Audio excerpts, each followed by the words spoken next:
예배 자리에 오신 여러분 환영합니다. 네, 예배 전 기도로 예배를 준비하겠습니다. 예배를 위한 기도입니다. 첫 번째, 청년들을 예배 자리에 불러주신 주님의 은혜에 감사드리며 오늘 예배를 기도로 준비하게 하시고 기대하는 마음으로 주님을 찬양하게 하소서. 오늘 말씀 전하실 노은호 목사님께 성령님의 능력을 부어주셔서 주님의 말씀이 청년들에게 온전히 전달될 수 있도록 하시고 예배에 집중하게 하소서. 기도하겠습니다. 하나님 아버지 감사합니다.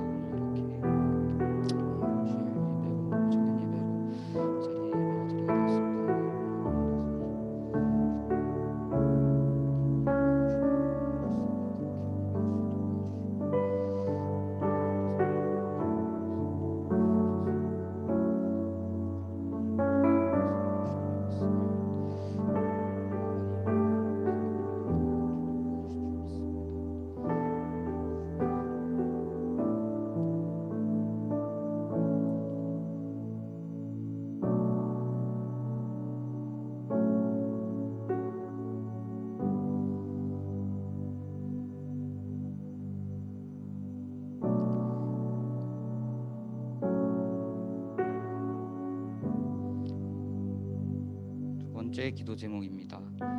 오늘은 대림절 셋째 주입니다. 예수님께서 이 땅에 오신 이유를 기억하면서 성탄절을 기대하고 기뻐하며 기도로 준비하게 하소서. 성탄절을 맞이하여 연탄 봉사와 성탄 축하 발표회를 준비하고 있습니다. SDY 공동체 모두가 하나 되고 기대하는 마음으로 기도로 준비하게 하소서. 기도하겠습니다.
아버지 감사합니다. 오늘 대림절 셋째 주일입니다. 주님, 오늘 이 예배가 주님을 홀로 영광받게 도와주시옵소서. 또한 이제 성탄절을 맞이해서 연탄 봉사를 준비하고 성탄 축하 발표회를 예배를 마치고 찬양을 연습하게 됩니다. 주님, 그때 언제나 함께 계시는 주님 임마누엘의 하나님을 기억하면서 기대하는 마음으로 기도로 준비하게 하소서. 이 모든 말씀 예수님의 이름으로 기도드립니다.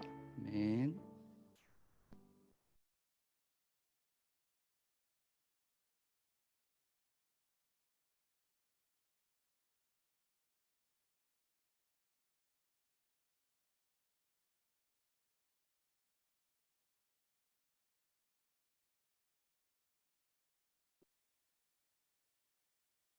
네, 모두 자리에서 일어나셔서 사도신경 하심으로 주일 사부 예배를 드리도록 하겠습니다. 나는 전능하신 아버지 하나님 천지의 창조주를 믿습니다. 나는 그의 유일하신 아들 우리 주 예수 그리스도를 믿습니다.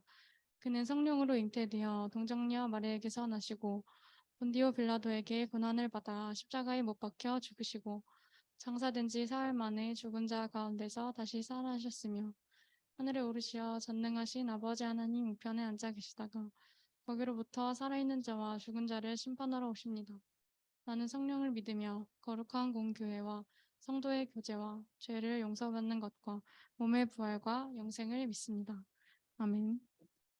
이 시간 다 같이 박수 치시면서 이 세상의 부요함보다 찬양하시겠습니다.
우리를 부족한 우리를 택하시고 우리를 자녀로 부르셨습니다. 주님의 택함을 받은 우리가 그저 그 전과 똑같은 삶으로 똑같은 마음가짐으로 살 수는 없습니다.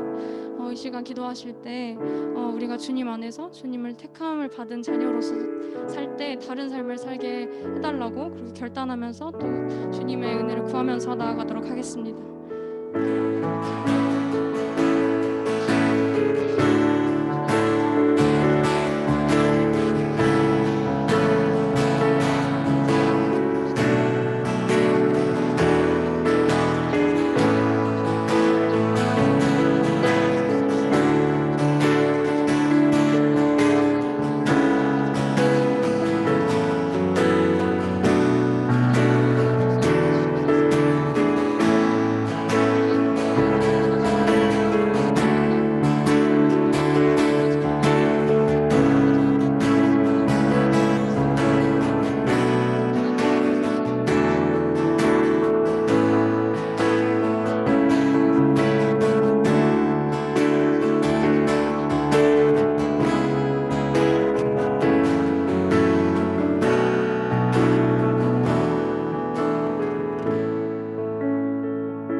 사랑의 하나님, 하나님께 기도하는 이 시간, 우리의 이 예배 가운데 주님의 사랑이 가득하기를 기도합니다.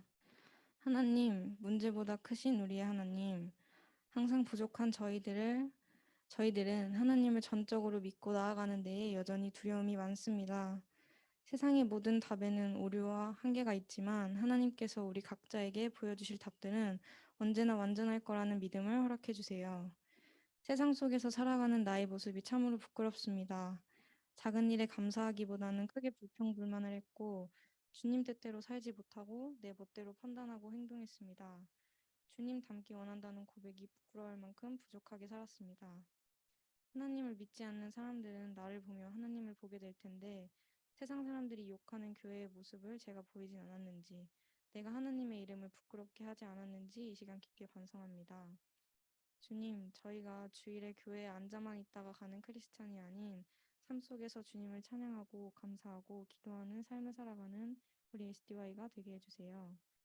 특별히 우리 청년들 한 명 한 명을 기억하고 축복해 주시기 원합니다. 이 다른 교육부서에서 교사로 섬기고 있는 청년들, 예배 시작 전에 작고 큰 세팅을 준비하는 청년들, 그리고 매주 모여서 연습하고 하나님께 찬양을 드리는 에바다와 에브라임, 힘들고 지칠 때가 많지만 하나님 이 모든 청년들의 섬김을 기억해 주시고 각자의 섬김이 천국에서 해같이 빛날 수 있도록 우리 모두를 축복해 주세요. 이 시간 말씀 전해주실 노은우 목사님의 가정에도 평화를 허락해 주시고 작고 큰 어려움이 있으셔도 문제보다 크신 하나님을 기억하며 어디에서든 기쁜 마음으로 하나님을 전하실 수 있도록 큰 은혜 베풀어 주세요. 대림절 세 번째 주일 다시 오실 주님을 기뻐 찬양하며 기다리는 저희의 예배를 기쁘게 받아주세요. 이 모든 말씀 예수님의 이름으로 기도드리며 하늘에 계신 우리 아버지의 이름을 거룩하게 하시며 아버지의 나라가 오게 하시며 아버지의 뜻이 하늘에서와 같이 땅에서도 이루어지게 하소서. 오늘 우리에게 일용할 약식을 주시고 우리가 우리에게 잘못한 사람을 용서하여 준 것 같이 우리 죄를 용서하여 주시고 우리를 시험에 빠지지 않게 하시고 악에서 구하소서. 나라와 권능과 영광이 영원히 아버지의 것입니다.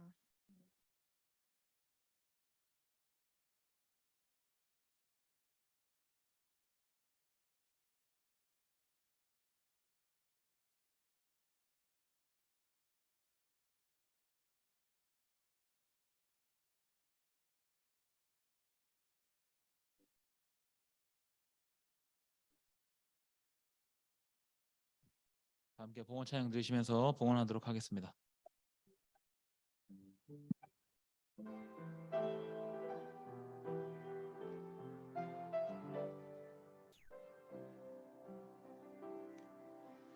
내게 있는 양유혹함 주께 가져와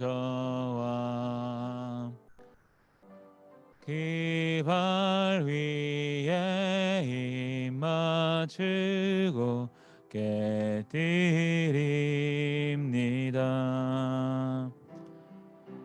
나를 위해 험한 산길 오리신 기발 거리마다 계신 사랑 새겨놓았네.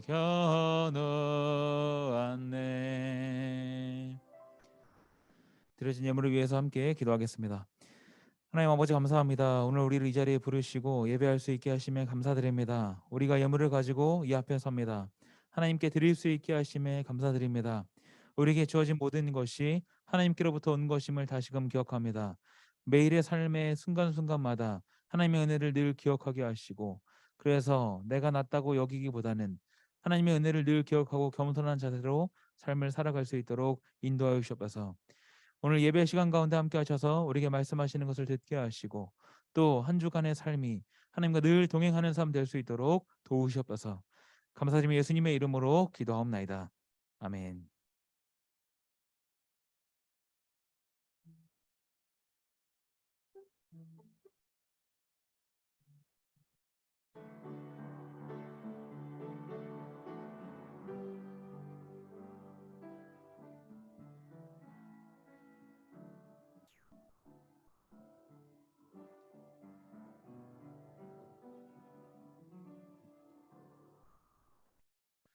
네, 오늘 우리 계신 하나님의 말씀은 누가복음 19장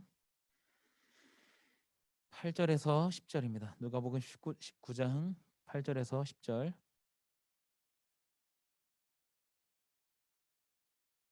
소리 좀 작지 않나요? 괜찮아요? 누가복음 19장 8절에서 10절. 제가 자리에서 일어나서 함께 읽겠습니다. 누가복음 19장 8절에서 10절. 제가 한 절, 여러분이 한 절, 그리고 10절은 같이 읽겠습니다. 삭개오가 서서 주께 여짜오되 주여 보시옵소서, 내 소유의 절반을 가난한 자들에게 주겠사오며 만일 누구의 것을 속여 빼앗은 일이 있으면 내 갑절이나 갚겠나이다.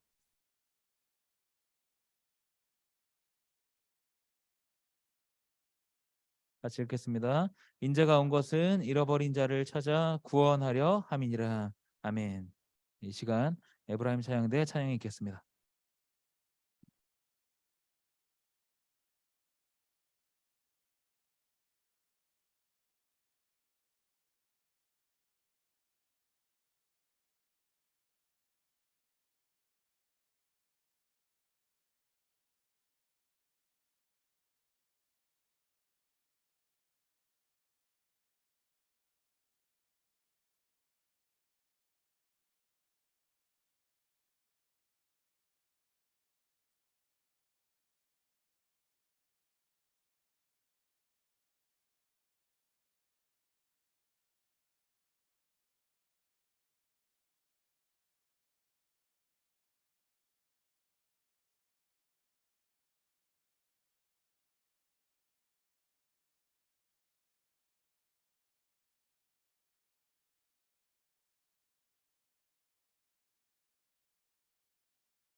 네, 우리 에브라임 찬양대 에바다 찬양팀 격려하면서 함께 박수하도록 하겠습니다.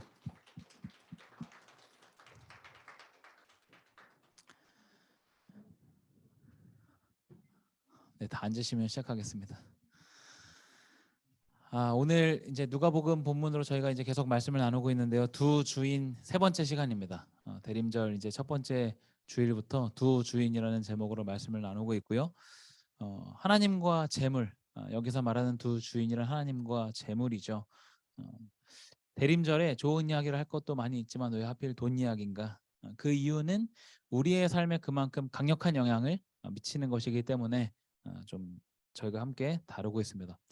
그래서 첫 번째 시간에는 부자와 거지 나사로 이야기를 같이 다루었고요. 지난주에는 부자 관리에 대해서 함께 살펴봤습니다.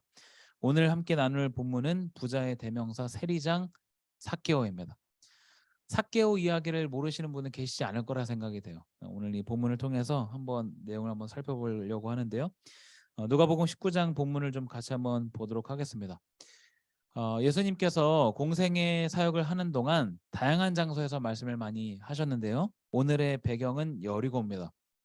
여리고는 유대와 사마리아의 가운데 정도 되는 지역입니다. 이곳에서 이제 예수님께서 말씀을 전하셨던 것이죠. 여기서도 이제 예수님께서 많은 이제 인파를 몰고 다니시면서 말씀을 전하셨는데 사람들은 이제 예수님께 말씀을 들으려고도 했고 병고침도 이제 받으려고 했습니다.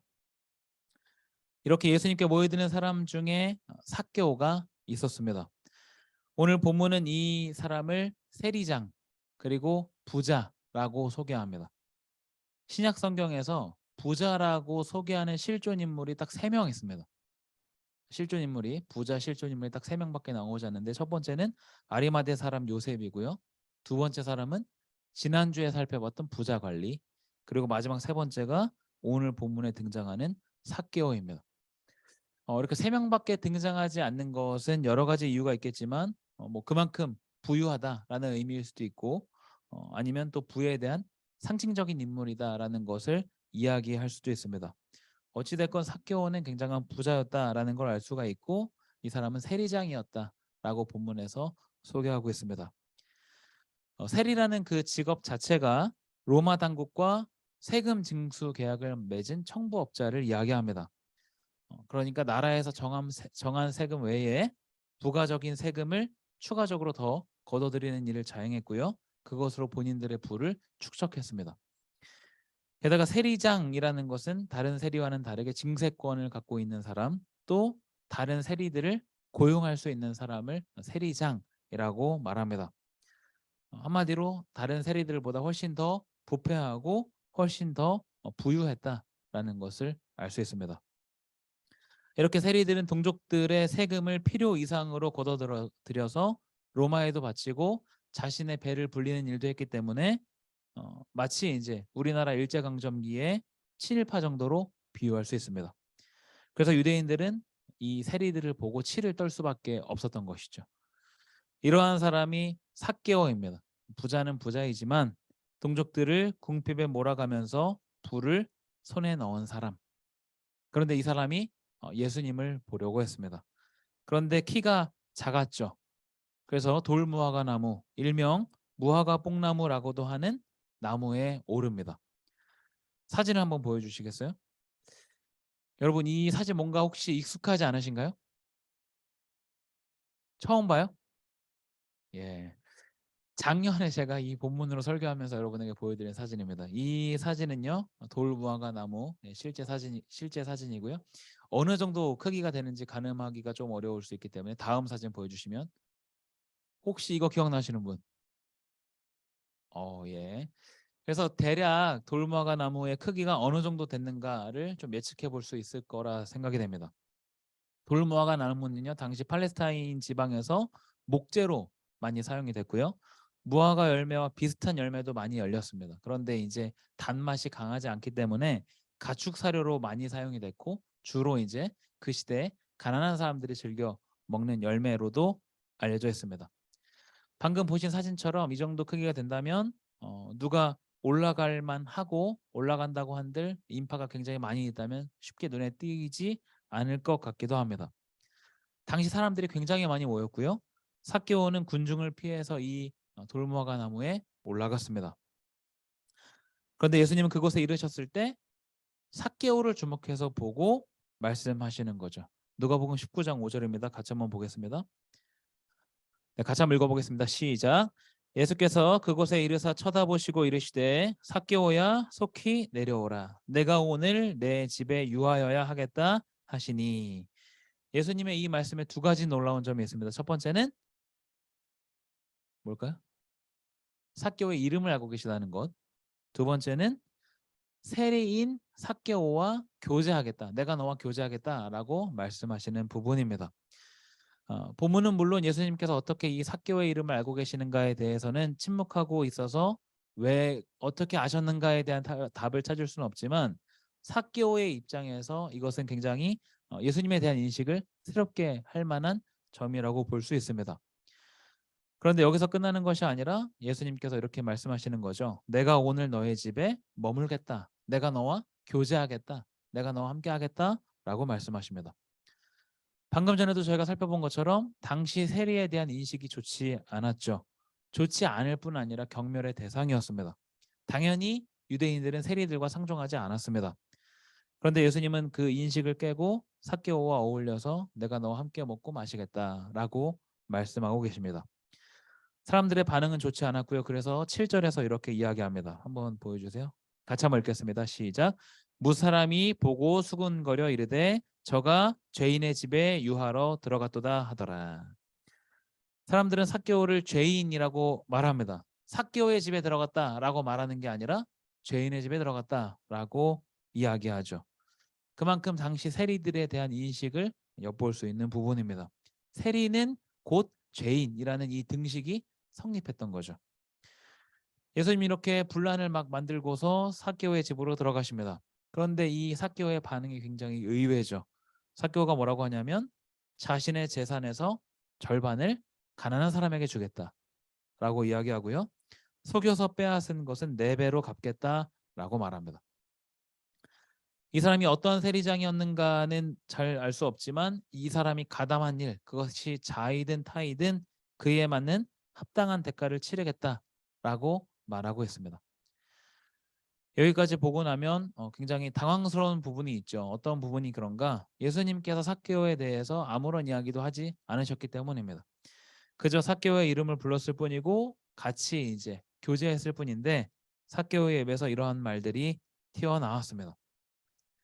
삭개오가 어떠한 세리장이었는가 그것을 알 수는 없지만 두 주인 중에서 하나님이 아니라 재물을 섬기는 사람이었다면 굉장한 결단이라고 할 수 있죠. 그렇지 않다 하더라도 지금까지 악착같이 모은 자신의 소유를 나눈다는 것, 이것은 결코 쉬운 일이 아니었을 것입니다. 세리장이었던 삭개오가 어떻게 이러한 일들을 할 수 있었을까요? 분명히 이전까지는 한 번도 있지 않았던 일일 텐데 삭개오가 이런 놀라운 전환을 맞이하게 됩니다. 그리고 그 중심에는 예수님이 거기에 계신다라는 것을 우리가 살펴볼 수 있습니다. 누가복음 19장을 보면 삭개오는 이미 예수님에 대해서 어떤 관심을 갖고 있습니다. 그래서 예수님을 한번 만나보고 싶어 하죠.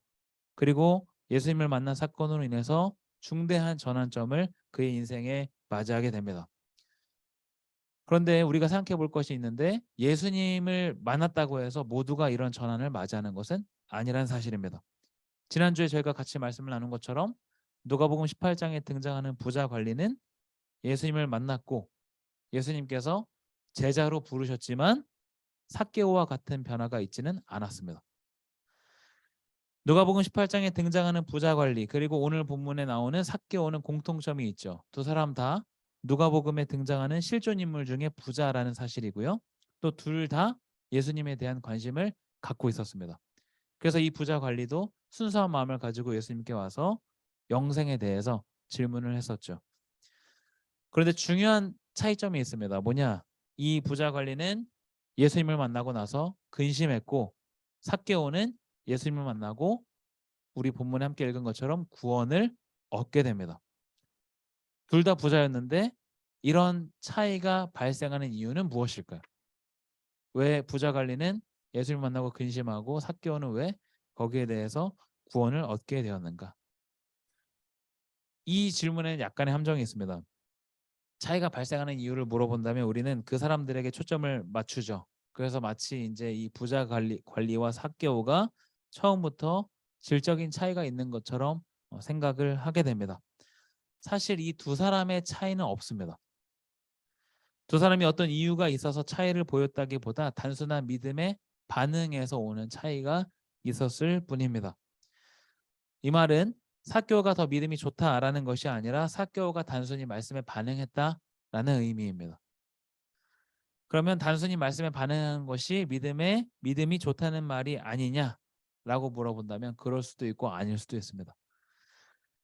말씀에 반응하는 것은 높은 수준의 믿음이 있어야 가능한 것은 아닙니다. 그냥 내가 실천으로 옮기면 되는 일이죠. 그것이 사람에 따라서 다른 차이를 요구하기 때문인데요. 내가 성경을 읽어야 되겠다라고 생각했을 때 당장 펴서 읽는 실천, 성경을 당장 펴서 읽는 것이 누군가에게는 높은 수준의 믿음을 요구할 수 있고 누군가한테는 그렇게 높은 수준의 믿음을 요구하지 않을 수도 있습니다. 그래서 이것이 지금 믿음이 좋고 안 좋고의 문제가 아니다라는 이야기입니다.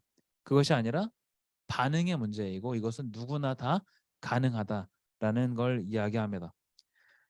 특별히 하나님께서 삭개오에게만 믿음에 반응할 수 있는 능력을 주신 것이 아니고 또 반대로 부자 관리에게만 더 부에 집착하도록 하신 것도 아닙니다.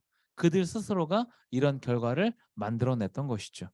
요약하면 말씀에 대한 반응의 차이가 이런 차이를 가져왔다라는 걸 우리가 기억해 볼 수 있습니다. 예수님께서 삭개오에게 손에 쥐고 있는 것을 내려놓고 자유함을 얻는 구체적인 해결책을 주시지는 않았습니다. 그런데 그 해결책은 누가복음 18장에 등장했던 그 부자 관리에게 주셨던 해결책과 아마 동일했을 것입니다. 소유하고 있는 것을 팔아서 가난한 자들에게 줘라. 그래서 너가 손에 가득 움켜쥐고 있는 것 그것을 내려놔라 라는 해결책이었으리라 생각해 보게 됩니다. 그런데 우리는 이 성경의 율법을 생각하면 예수님께서 주셨던 이 해결책이 예수님만 주실 수 있는 해결책은 아니라는 걸 알 수 있는데 말씀을 알고 율법을 알고 있다면 알 수 있는 해결책입니다. 율법은 처음부터 마지막까지 약자에게 초점을 맞추고 있기 때문입니다. 어디 한 군데라도 너가 분에 넘치도록 소유하고 너 혼자 잘 먹고 잘 살아라 라고 이야기하지 않습니다. 항상 약자를 기억하고 주의를 둘러봐라 라고 이야기합니다. 출애굽기 22장 21절입니다. 같이 한번 읽어보겠습니다. 시작. 너는 이방 나그네를 압제하지 말며 그들을 학대하지 말라. 너희도 애굽 땅에서 나그네였음이라. 나그네에게 자비를 베풀어라 라는 명령이죠. 여러분이 잘 아시는 것처럼 나그네는 구약에 등장하는 세 부류의 약자 중에 한 명이었습니다. 객 또는 나그네라고 등장하면서 하나님께서 계속해서 관심을 이제 갖기를 이야기하셨는데요. 그렇게 나그네에 대한 명령 또 하나 보겠습니다. 신명기 15장 1절에서 2절입니다. 같이 한번 읽어보겠습니다. 시작. 매 7년 끝에는 면제하라. 면제의 규례는 이러하니라. 그의 이웃에게 구워준 모든 채주는 그것을 면제하고 그의 이웃에게나 그 형제에게 독촉하지 말지니 이는 여호와를 위하여 면제를 선포하였음이라. 아멘. 무슨 내용이냐면 매 7년마다 돌아오는 7년마다 면제년이라고 해서 이웃에게 꾼 빚을 탕감받는 제도입니다. 그래서 7년이 되면 빚을 전부 탕감받습니다. 그래서 빚을 갚지 않아도 되는 이런 규례가 있습니다. 구약에 이러한 내용이 굉장히 많이 등장하는데요. 그 중에 두 가지만 제가 여러분에게 소개를 드렸습니다. 이러한 율법이 있는 이유는 무엇일까요? 강자 때문이겠습니까? 약자 때문이겠습니까? 당연히 약자 때문이죠. 이들을 보살피고 돌보는 책임이 강자들에게 있다, 가진 자들에게 있다라는 말씀을 이야기하고 있습니다. 예수님께서는 이런 일련의 가르침들을 일깨워 주셨던 것이죠. 말씀을 알고 있는 사람이라면 이미 모두가 알고 있는 해결책입니다. 부자 관리는 외면한 채 살았고 마지막까지 그 명령을 실행할 수 없었습니다. 반면에 삭개오는 알고 있던 그 해결책을 예수님과의 만남을 통해서 다시금 상기시키고 결단합니다. 그래서 삭개오는 두 주인 중에 하나님을 주인으로 삼기로 결단합니다. 우리는 지금 두 주인에 대해 살펴보면서 내가 하나님 자리에 올려놓은 것은 어떤 것들이 있는지를 계속해서 점검하고 있습니다. 우리의 삶의 비중을 차지하는 많은 것들이 있겠죠. 그런 많은 것들보다 하나님을 선택하는 것은 결코 쉽지 않지만 예수 그리스도와의 만남이 이 일을 가능하게 합니다. 예수님을 만난다는 것은 직접 대면해서 만나는 걸 이야기하는 게 아니라 말씀을 가까이 하는 것을 이야기하는 것이죠. 성경을 읽고 묵상하고 배우고 하는 일련의 과정들, 이러한 만남이 하나님을 선택하는 원동력이 됩니다. 또 부자 관리와 삭개오의 차이점처럼 실천의 차이가 전혀 다른 결과를 만들어냅니다. 말씀대로 실천하는 것, 내가 가진 것을 베풀고 나누는 것, 이런 실천에서 우리의 다음 행보가 정해지는 것이죠. 오늘 본문에서 삭개오의 뒷이야기는 나오지 않습니다. 이 사람이 예수님을 만나고 세리장을 때려치우고 예수님을 따르는 제자가 되었는지, 아니면 여전히 세리장으로 살면서 선을 베푸는 일을 했는지 알 수는 없습니다. 어떤 것이 됐든 주변 사람들은 삭개오를 통해서 볼 수 있는 극적인 반전을 경험했을 것입니다.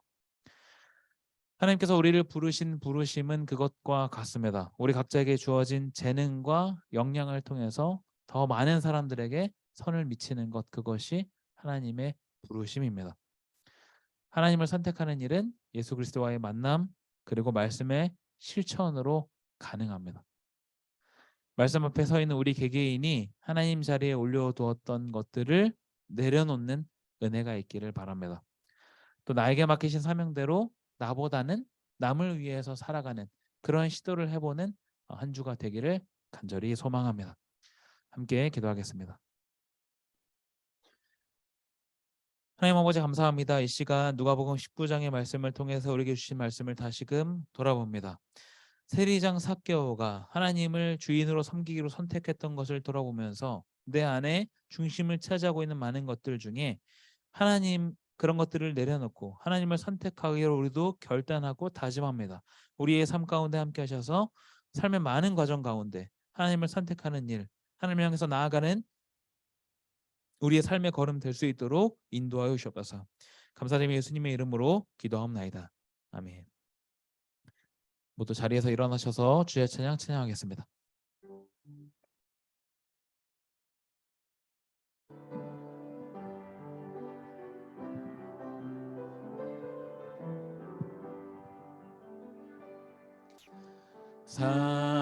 사랑이 나를 부르네, 날 먼저 찾아온 그 사랑이 지금도 나를 보시며 여전히 함께 하시는 그 사랑이 나를 부르네. 영원한 주의 품 안으로 풍성한 주의 식탁으로 친밀한 주의 음성으로 그 사랑이 나를 부르네.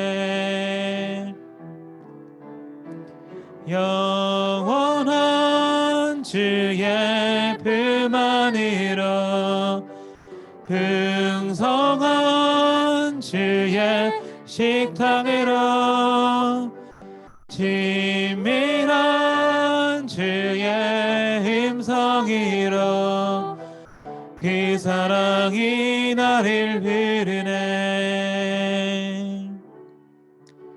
그 사랑이 나를 부르네.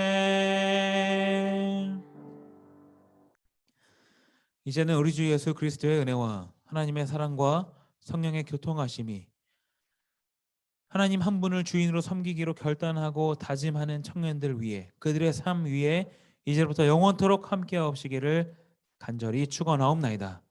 아멘.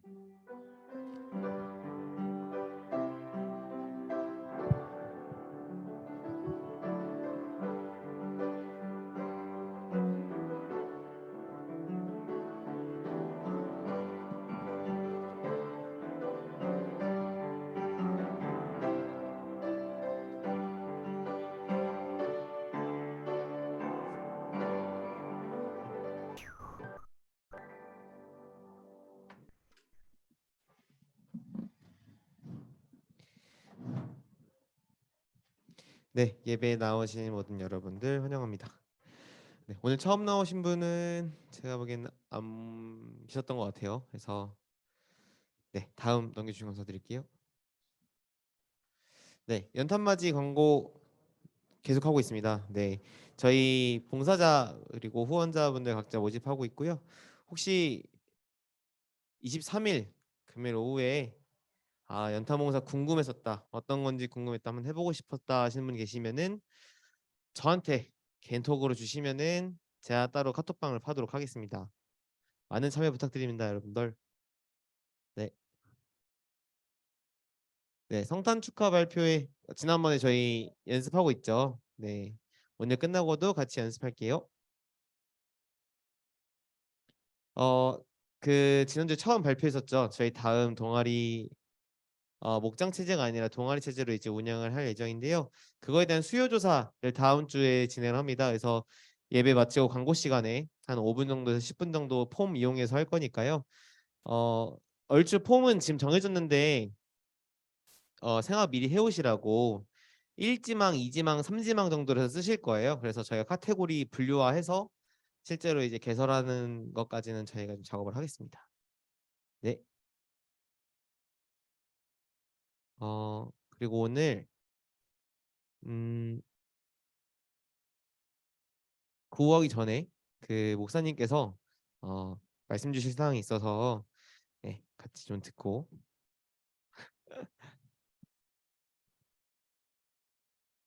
예, 제가 한 가지 광고를 드리려고 나왔습니다. 다른 건 아니고요. 어, 제가 이제 12월 25일부로 사임하기로 결정이 됐습니다. 그래서 이제 아시는 분도 계시고 모르시는 분도 계실 텐데 이제 제가 2020년 12월 첫 주에 우리 교회에 와서 이제 거의 2년 정도 이제 있었는데요. 여러 가지 이제 계획과 앞으로의 이제 상황 때문에 이제 사임을 하기로 결정이 됐습니다. 그래서 여러분에게 좀 이제 말씀을 드리고요. 한 2주 정도 남았죠. 예, 그래서 다음 주가 어차피 이제 청년 예배는 마지막이었고 그 다음 주에 25일은 성탄 축하 발표를 저희가 같이 해서 다음 주에 이제 마지막으로 이제 예배를 드리면 될 것 같고 남은 기간에 인사를 좀 잘 하고 마무리하면 좋겠다 생각이 됩니다. 그래서 좀 여러분에게 아주 일찍은 아니지만 그래도 이제 미리 말씀을 드립니다. 네, 감사합니다. 그 목사님이랑 그 인사를 못 하고 가시는 분들 계실까봐 좀 미리 어려우시지만 오늘 말씀 주셨고요. 목사님 환송회는 다음 주에 진행을 할게요. 그래서 뭐 다음 주에 못 오시거나 하시는 분들은 미리미리 성탄절까지 해서 못 오시는 분들 미리미리 목사님께 인사를 드렸으면 좋겠습니다. 네, 구호 총무님.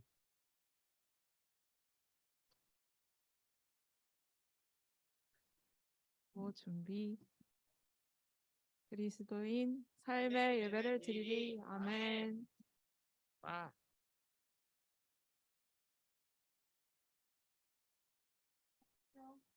네, 여러분들 저번처럼 앞에서부터 잘 해주시면 될 것 같고요. 네, 남자, 여자 앞쪽에 소프라노고 뒤쪽이 알토 맞나요? 네.